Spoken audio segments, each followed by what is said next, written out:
Ang susunod na programa ay rated PG. Patnubay at gabay ng magulang ay kailangan sa mga batang manonood.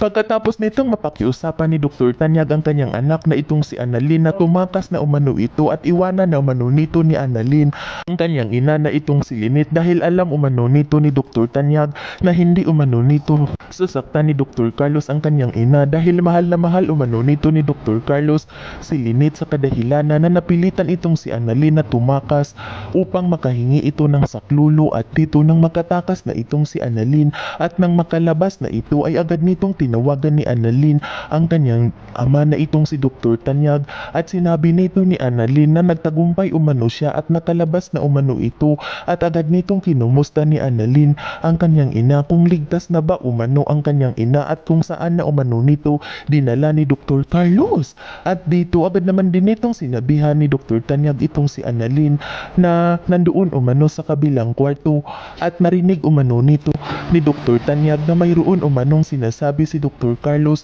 na lilipat umano sila upang hindi umano ito matuntun ng mga pulis kung kaya't agad naman din itong nakapagdesisyon itong si Annalyn. Kailangan umano nitong magmamadali ni Annalyn upang masakluluhan umano nito ni Annalyn ang kanyang ina at ang kanyang ama.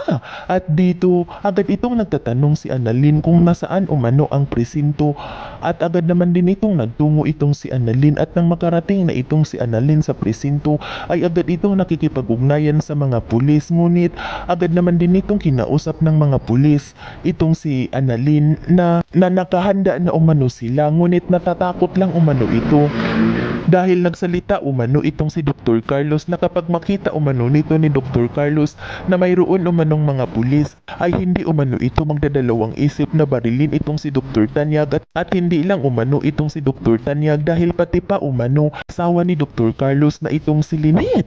At dito agad naman din itong sinabihan ni Annalyn ang mga pulis na narinig umano ng kanyang ama na nagsalita umano itong si Dr. Carlos na nalilipat umano sila upang hindi umano ito matuntun sa mga pulis kung kaya't agad naman din itong nag-uusap ang mga pulis at binabantayan nila ang daan upang hindi umano makakalipat ng malilipatan itong si Dr. Carlos. Yan ay ating aabangan sa susunod pa na pangyayari sa kaganapang ito ng abot kamay na pangarap.